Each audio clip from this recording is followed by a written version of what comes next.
चलो next topic की तरफ।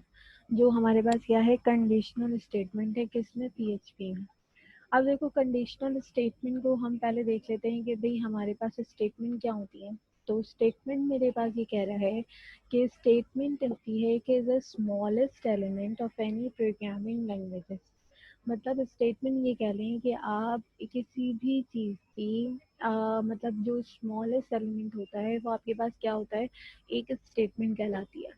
सही है। अब इस स्टेटमेंट में क्या क्या चीज़ें हो सकती हैं, आपकी स्टेटमेंट में आपकी कमांड्स भी हो सकती हैं। इसी के साथ क्या हो सकता है कि आप इंडिविजुअली ग्रुप ऑफ स्टेटमेंट बना रहे हो किसके अंदर, कर्ली ब्रैकेट के अंदर। तो वो भी आपके पास क्या आता है, एक स्टेटमेंट के अंदर आ जाता है। और जब भी आप स्टेटमेंट बनाते हैं उसमें क्या होता है आपके पास, सेमी कॉलन से एंड करते हैं। मतलब कि अभी तक जो हमने कोड किया उसकी अगर मैं बात करूं, सही है, अभी तक जो मैंने कोड की, तो ये एक स्टेटमेंट है मेरे पास, ये एक दूसरी स्टेटमेंट है और ये एक तीसरी स्टेटमेंट है। तो स्टेटमेंट मेरे पास किस तरीके से काम करती हैं कि हम जो है वो क्या कर रहे होते हैं यहाँ पर कि मल्टीपल लाइन ऑफ कोड लिख रहे होते हैं। और मैंने ये कहा लाइक ये एक स्मॉल ऑफ कोड है, एक इसमें कंडीशन भी आ गई और ये क्या कर रहा है आपके पास, प्रिंट करके लेकर आ। तो ये हमारे पास क्या कहलाता है कि स्टेटमेंट का काम कहलाता है। अब इसी तरीके से मेरे पास सीरीज ऑफ स्टेटमेंट है किसमें, पीएचपी में। तो हमारे पास असाइनमेंट स्टेटमेंट होती हैं, जैसे कि मैंने कहा कि मैंने वेरिएबल को वैल्यू असाइन करी। फंक्शन कॉलिंग के लिए स्टेटमेंट होती है। किसी कंडीशनल स्टेटमेंट को चलाने के लिए आपके पास क्या होती है, स्टेटमेंट होती है। और एक एम्प्टी स्टेटमेंट होती है, मतलब कि आप जो कोई भी काम अप्लाई वहाँ पर नहीं कर रहे। अब हम आ जाते हैं जो हमारी पहली है, flow of control of program. मतलब फ्लो ऑफ प्रोग्राम हमारे पास किस तरीके से होते हैं, जिसे कंट्रोल फ्लो कहते हैं। और हमारे पास क्या होता है, एग्जीक्यूशन होती है और स्किपिंग एरिया होता है, जो बेसिस के ऊपर आपकी क्या कर रहा होता है, काम कर रहा होता है। अब देखो आप लोगों ने प्रोग्रामिंग लैंग्वेजेस पढ़ी होंगी, तो हम लोग क्या कहते हैं कि हमारे पास दो तरह के क्या है, कंट्रोल फ्लो है प्रोग्राम के। एक या तो इफ स्टेटमेंट, एक आपके पास क्या आ जाती है, स्विच स्टेटमेंट। इफ स्टेटमेंट की मेरे पास मल्टीपल डिफरेंट, ये कह लो नेस्टेड टाइप्स हैं। तो हम पहले क्या करते हैं कि अगर मुझे पीएचपी में इफ स्टेटमेंट के ऊपर काम करना हो तो हम किस तरीके से काम अपना कर सकते हैं, हम अब वो चीज़ यहाँ पर देखते हैं। तो यहाँ पर आने के बाद न्यू फाइल क्रिएट करते हैं और इसको सेव कर लीजिएगा। मैं उसी ही फोल्डर में सेव कर रही हूँ और यहाँ पे मैंने कहा कंडीशनल डॉट पीएचपी। तो ये कंडीशनल ऑपरेटर के ऊपर काम कर रहे हैं, तो मैंने यहाँ पे क्या, कंडीशनल डॉट पीएचपी, इसको मैंने सेव किया। और अब मैं क्या कर रही हूँ, अपना HTML का यहाँ पर स्ट्रक्चर को एंड कर रही हूँ उसके अंदर। अब देखो पीएचपी का काम कर रहे हैं तो हमें मालूम है कि जब भी हम पीएचपी का काम करेंगे तो हमारे पास क्या होगा, ब्लॉक ऑफ कोड यहाँ पर आएगा, लास्ट यार हम चलते हैं यार, लेट हो रहे हैं। अबे हैदर अहमद। तो अब हमें क्या करना है, इफ की स्टेटमेंट को देखना है कि इफ हमारे पास किस तरीके से बन सकता है या इफ कैसे काम करता है। तो मैं यहाँ पर आकर मैंने कोई भी रेंडमली ये कह लें कि वेरिएबल ले लेते हैं। वेरिएबल बनाने के लिए सबसे पहले क्या करते हैं, हम डॉलर का सिंबल यूज करते हैं। तो डॉलर का जो सिंबल है वो आपके पास क्या डिनोट करता है कि ये एक वेरिएबल है। और जैसे कि आप लोगों को पता है पीएचपी में हम डेटा टाइप को स्पेसिफाई नहीं करते, तो आप जिस भी वेरिएबल को बनाएंगे, जिस भी नेम से वेरिएबल बनाएंगे, आप उसमें किसी भी टाइप का डाटा क्या करवा सकते हैं, स्टोर करवा सकते हैं। तो मैं यहाँ पर आई और मैंने यहाँ पर क्या करा कि वैल्यू दे दी मैंने, लेट सपोज 10 दे दी मैंने ए की वैल्यू। अब मुझे क्या करना है, चेक करना है। चेक से मुराद मैंने कहा कि इफ अगर तो कंडीशन या आपकी जो वैल्यू है ए की वो मेरे पास, या तो उसको मैं दे देती हूँ, बल्कि लेट सपोज 5 कर देते हैं। अब देखो मुझे चेक ये करना है कि मेरी जो वैल्यू 10 के अंदर अंदर अगर है, मतलब 10 से अंदर अंदर अगर मेरी वैल्यू है ए में, जो भी वेरिएबल में वैल्यू डली हुई है, तो मेरे पास क्या प्रिंट हो जाए कि आपकी जो वैल्यू है वो लेस देन 10 है। सही है। तो इसको चेक करने के लिए कैसे करेंगे, तो यहाँ पर ब्लॉक होता है एक इफ का। इफ में ये कहता है कि इफ के बाद आप राउंड ब्रैकेट के अंदर यहाँ पे क्या करते हो, अपनी कंडीशन लिखते हो। कंडीशन में मुझे क्या चेक कराना है, मुझे ये देखना है कि ए जो है वो मेरे पास लेस देन इक्वल टू 10 होना चाहिए। लेस देन इक्वल टू 10 से मुराद के 10 से लेस हो या 10 के इक्वल हो। मतलब ये है कि अगर मैं यहाँ पे 10 भी दे दूँ तो वो 10 भी क्या है, वो 10 के अंदर तक जा रहा है। या आप ये कहो कि लेस देन 10 है, सिर्फ ये चेक करो कि 10 से छोटा है या नहीं, 10 से छोटा है या नहीं। तो उसके लिए कंडीशन कैसे बनाएंगे, मैंने यहाँ पर लिखा $a और लेस देन लगाऊंगी और मैं यहाँ लिख दूंगी 10। अब देखो अगर कंडीशन सही होगी तो यहाँ पर हम क्या बनाते हैं, कर्ली ब्रैकेट, और कर्ली ब्रैकेट के अंदर मैं यहाँ इको करा देती हूँ। इको किस लिए यूज होता है आपके पास, प्रिंट के लिए। तो हम यहाँ पर लिखते हैं कि भाई value of A is less than 10। सही है। अब देखो यहाँ पर इसको मैंने सेव किया और अब हम यहाँ पर आके अपना लोकल होस्ट रन करते हैं। मैंने लोकल होस्ट रन किया, यहाँ पर आके मैंने अपना लोकल होस्ट रन किया और लोकल होस्ट रन करने के बाद मैंने भी इसको माई फाइल्स में ही सेव किया था। स्लैश करते हैं, स्लैश करने के बाद मैं इसको कंडीशनल डॉट php और देन मैंने करा एंटर। तो देखो अभी मेरे पास वैल्यू क्या थी, यहाँ पर 10 से लेस देन थी, तो वो मुझे क्या प्रिंट करके दे रहा है, ये प्रिंट करके। लेकिन अगर यहाँ पर मैं क्या दे दूँ, वैल्यू दे दूँ मैं यहाँ पर 10, या मैं इसको दे दूँ यहाँ पर 20, तो अब देखो आउटपुट क्योंकि मैंने स्पेसिफाई नहीं किया ना, मैंने सिर्फ क्या कंडीशन दी है, मैंने कंडीशन ये दी है कि भाई 10 से छोटा हो तो ये काम होना चाहिए, अगर तो 10 से बड़ा है तो क्या होगा। तो उसके लिए मैंने यहाँ पर काम ही नहीं दिया, तो जब मैंने रिफ्रेश करा तो मेरे पेज पर कोई चीज़ भी विजिबल नहीं हो रही। तो जब हम यहाँ पर खाली इफ की कंडीशन को यूज करते हैं तो फिर वो काम करता है सिर्फ उस वक्त तक जब तक कि आपकी कंडीशन मीट हो रही है। लेकिन अगर आपकी कंडीशन रॉन्ग हो गई तो फिर क्या होना चाहिए, तो फिर उसके लिए हमारे पास आ जाता है इफ के साथ एक एल्स का पार्ट। और एल्स का पार्ट क्या करता है कि अगर आपके पास ये कंडीशन फुलफिल होने के बाद आंसर नहीं आ रहा, सही है, ये कंडीशन फुलफिल हो गई है तो आंसर ये आ जाएगा। लेकिन अगर ऐसे कोई काम नहीं हुआ, मतलब कि आपकी कंडीशन फॉल्स हो जाती है, तो क्या होना चाहिए, तो फिर हम उसके लिए यहाँ पर यूज करते हैं एल्स। और एल्स में मैं क्या बता दूंगी कि मैं इस इको को ही कॉपी कर रही हूँ और मैंने कहा भाई वैल्यू जो है वो ए की वो क्या है, ग्रेटर देन 10 होगी। तो इसीलिए हम नॉर्मली इफ के साथ लाजमी एल्स को यूज करते हैं। इसीलिए अगर आपके पास ये पार्ट में कहीं मिस्टेक हो, मतलब ये पार्ट अगर यहाँ पर चलने में मुझे नहीं सही वैल्यू दे रहा, तो एटलीस्ट सेकंड पार्ट चलकर मुझे ये पता चल जाए कि मेरा आंसर क्या आ रहा है। अदरवाइज होगा कि आपके साथ किस तरीके से ब्लैंक आउटपुट आ जाएगा, आपको समझ नहीं आएगा। जब आप बड़ी कंडीशंस के ऊपर जाओगे, काम करोगे, तो उस वक्त हमें एरर आइडेंटिफाई करने में बहुत ज़्यादा मुश्किल होती है, क्योंकि कोई आउटपुट ही नहीं आ रहा। कुछ आउटपुट आए तो फिर हम उसके बेस के ऊपर क्या कर सकते हैं, अपनी चीज़ों को जज कर सकते हैं। तो यहाँ पर आके मैं रिफ्रेश करती हूँ, तो ये यहाँ पर मुझे क्या दे रहा है, value of A is greater than 10। ये तो हो गया मेरे पास क्या, इफ और एल्स। अब इसी के साथ हमारे पास एक होता है नेस्टेड इफ। नेस्टेड इफ क्या कहता है कि अगर आप ये कहते हो कि दो कंडीशन हो, दो कंडीशन से मुराद, मैं ये कह रही हूँ, अगर मैं इसका एक सिनेरियो बनाऊं, सिनेरियो किस तरीके से, मैंने कहा कि भाई मेरे पास जो लोग हैं, जो एम्प्लॉयज हैं, वो क्या होने चाहिए, उनकी एज होनी चाहिए। मैं इसको कमेंट में बना रही हूँ ताकि एक हम क्या बना लें, सिनेरियो बना लें, उसके बाद फिर हम क्या करें, वहाँ पर काम करें आगे का।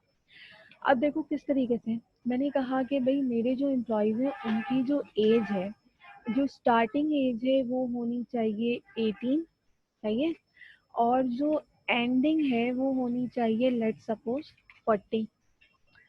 अगर कोई बंदा आके अपनी एज क्या करता है, अगर 18 से क्या हो यहाँ पर, अगर तो एज को वो क्या करता है 18 से लेस देन करता है, सही है, यहाँ पर मतलब एज अगर मेरे पास क्या है लेस देन 18 हो, तो वो कोई आउटपुट दे और आउटपुट आ जाए क्या, कि भाई नॉट अलाउड, इस तरीके से कोई आ जाए। लेकिन अगर एक बंदा आता है और वो इनपुट दे देता है 0, तो 0 तो ना तो अलाउड में जाएगा और ना ही नॉट अलाउड में जाएगा। क्या इसमें जाएगा, वो जाएगा कि भाई आपने एज ही गलत एंटर करी है, सही है, 0 एज किसी की भी नहीं होती।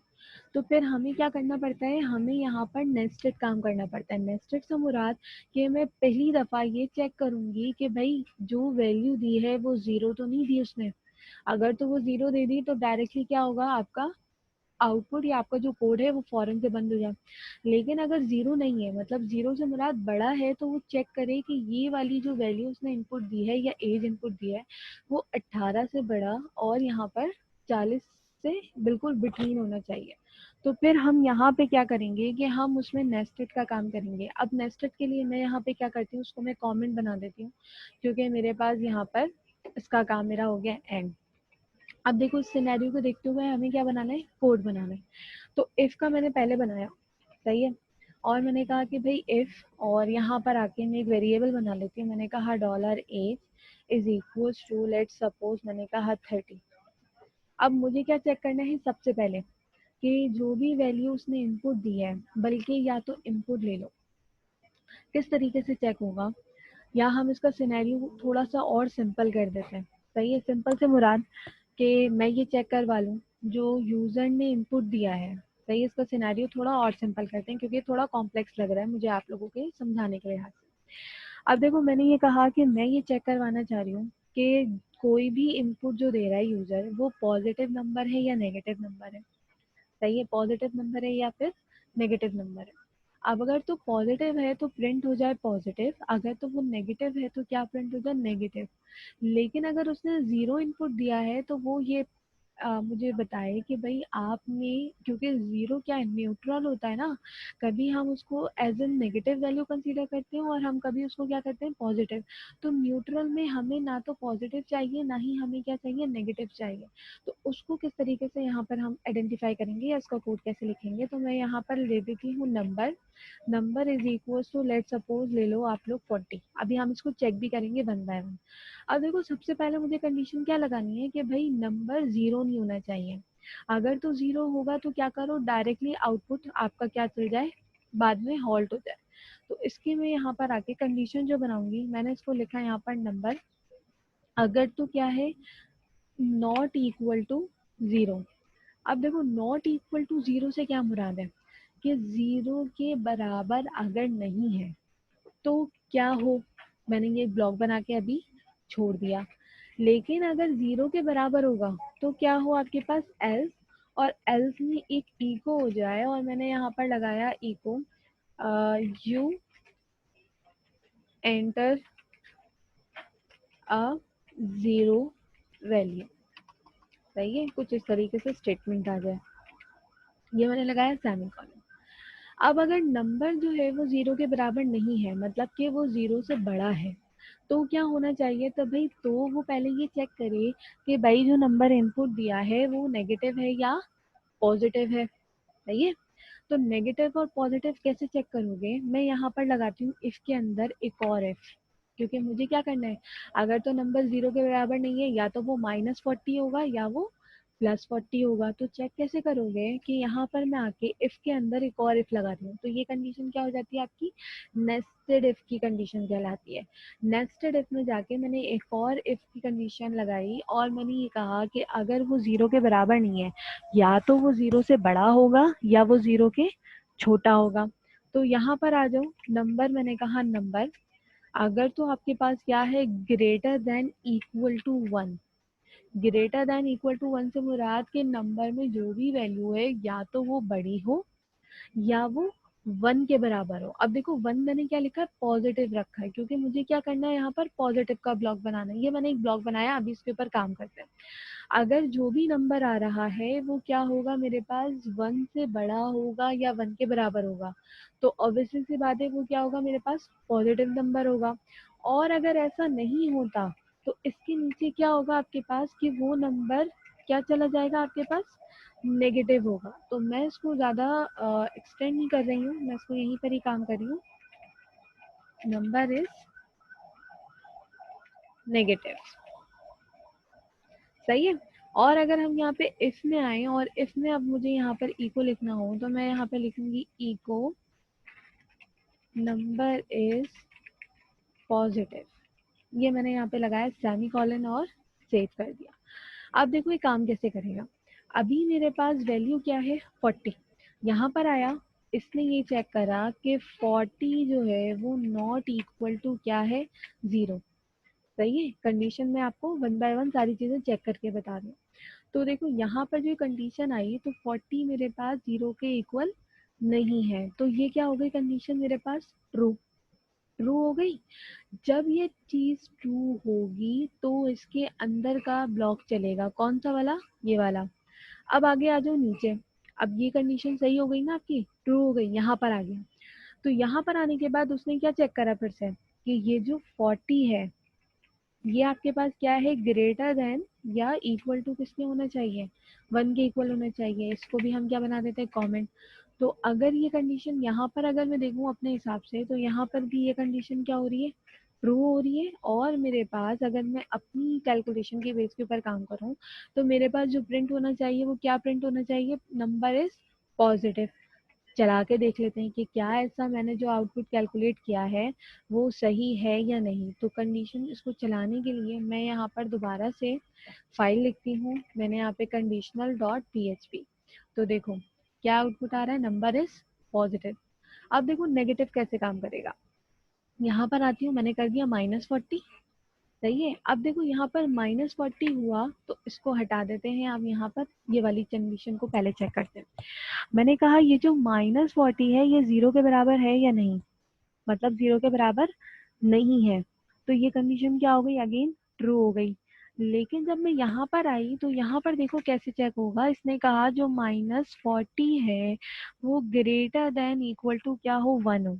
अब देखो आप लोगों को भी आइडिया होगा कि मेरे पास जो माइनस वैल्यू है वो 1 से लेस देन पर आती है।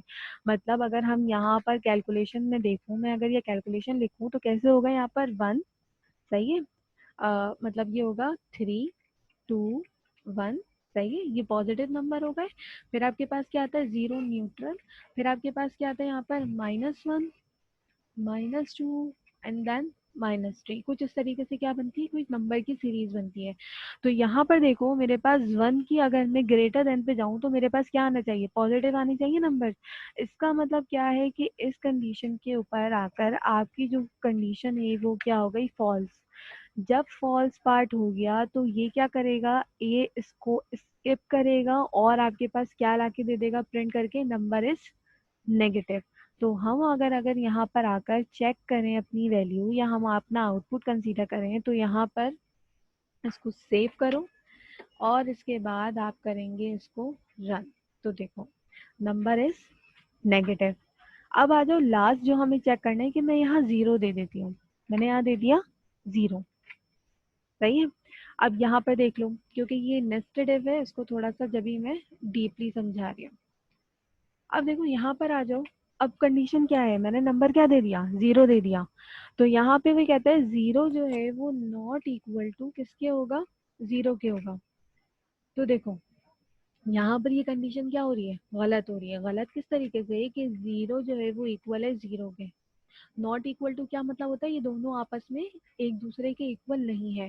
तो ये कंडीशन इस वक्त क्या हो गई है मेरे पास, फॉल्स। तो फॉल्स पार्ट हुआ तो क्या चलेगा आपके पास, यू एंटर अ 0 वैल्यू। तो इसको अब मैं सेव करके रन करके मैं चलाऊं तो ये देखो यू एंटर्ड अ 0 वैल्यू।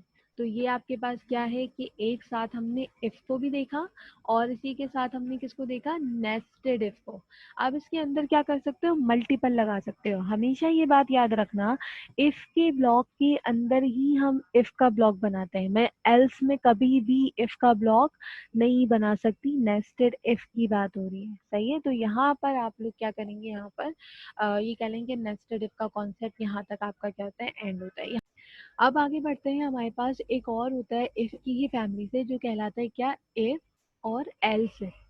अब एल्स इफ या इफ किस तरीके से होगा यहाँ पर, तो देखो मैं क्या करती हूँ यहाँ पर, इसको मैं दोबारा से बना देती हूँ कमेंट और हम आ जाते हैं अब नीचे।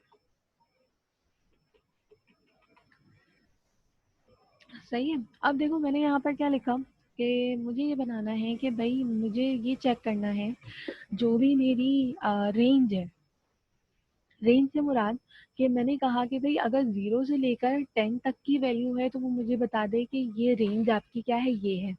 अगर आपने वैल्यू दी है 11 से लेकर 20 तक की तो मुझे क्या बता दे, वो आप हमारी रेंज बता दे कि भाई आपकी रेंज जो है वो 11 से 20 के बिटवीन आपका क्या आ रहा है, आंसर आ रहा है। फिर क्या हो आपके पास कि अगर आपके पास जो ये कह लो वैल्यू है वो क्या हो रही है आपके पास, क्या कहते हैं, उस रेंज में आ रही है, तो उस रेंज में मल्टीपल क्या हो रही है आपके पास, चेक हो सकती है। तो यहाँ पर अब देखो मैं एक वेरिएबल बना रही हूँ, इफ एल्स एल्स इफ का किस तरीके से आपके पास आएगा। मैंने यहाँ पर एक वेरिएबल लिया और मैंने यहाँ पर वेरिएबल की वैल्यू दे दी, लेट सपोज 30। सही है। अब देखो मुझे क्या कराना है, चेक कराना है। चेक से किस तरीके से मुराद कि मैं ये चेक करूंगी कि इसने जो वैल्यू दी है वो आपके पास 30 है, या आपके पास उसने यहाँ पर 20 एंटर करी है, या आप इसको यहाँ पे कह लें लेस देन 30 या लेस देन 20 है। कुछ इस तरीके से हम क्या बना लेते हैं, एक लाइन ऑफ कोड बना लेते हैं। तो यहाँ पर देखो सबसे पहले जब हम इफ और एल्स इफ करते हैं, एल्स इफ से मुराद कि आप एल्स के अंदर भी क्या कर रहे हो, कंडीशन लगाना चाह रहे हो। अभी तक हमने क्या पढ़ा कि इफ के अंदर ही कंडीशन लगती है, एल्स डायरेक्टली उतर जाता है।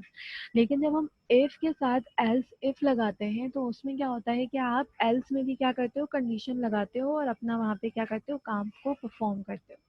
तो मैं यहाँ पर आई और मैंने ये चेक किया कि भाई ये जो डॉलर ए है ये मेरे पास क्या होना चाहिए कि greater than equal to, greater than equal to नहीं, लेस देन इक्वल टू करते हैं। सही है, ताकि कंडीशन हमारी चेक कि अगर ए में जो वैल्यू है वो लेस देन इक्वल टू 10 है तो मेरे पास यहाँ पर क्या लिखा हुआ आ जाए। अभी हम इसको बाद में करेंगे। सही है।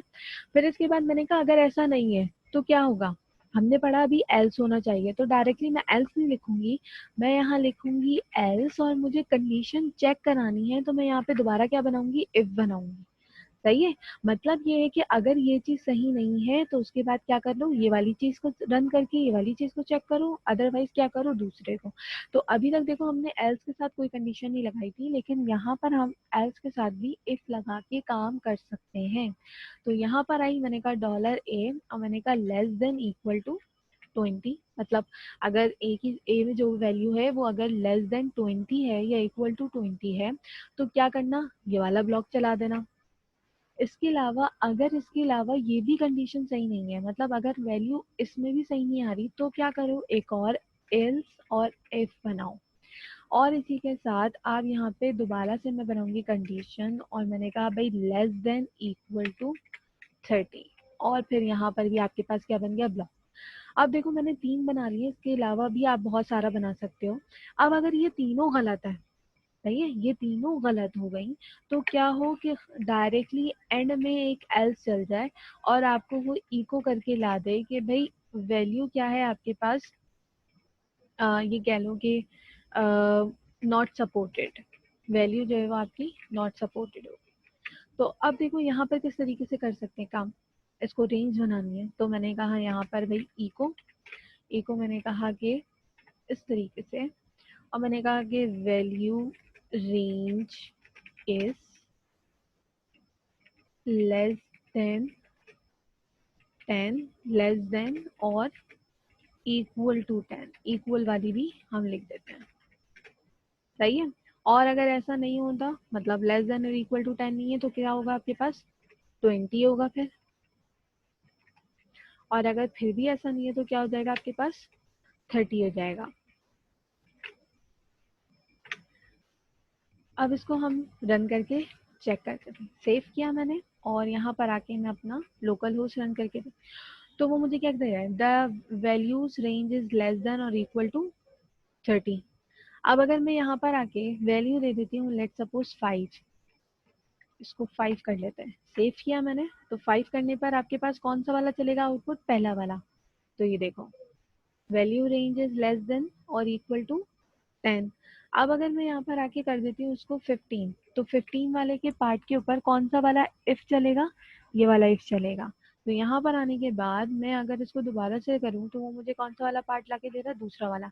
इन केस अगर मैं क्या करती हूँ कि मैं यहाँ पर दे देती हूँ 50, जो कि मैंने यहाँ पर कोई कंडीशन में मैच नहीं करवाया, तो यहाँ पर आने के बाद देखो क्या दे रहा है वो मुझे, डायरेक्टली नॉट सपोर्टेड, मतलब डायरेक्टली जब ये सारी गलत हो जाएंगी तो आपके पास कौन सा वाला पार्ट चलेगा, लास्ट वाला एल्स का पार्ट चलेगा। तो यहाँ तक होपफुली आप लोगों को क्लियर हो गया होगा नेस्टेड इफ और एल्स इफ और इफ एल्स सिंपल।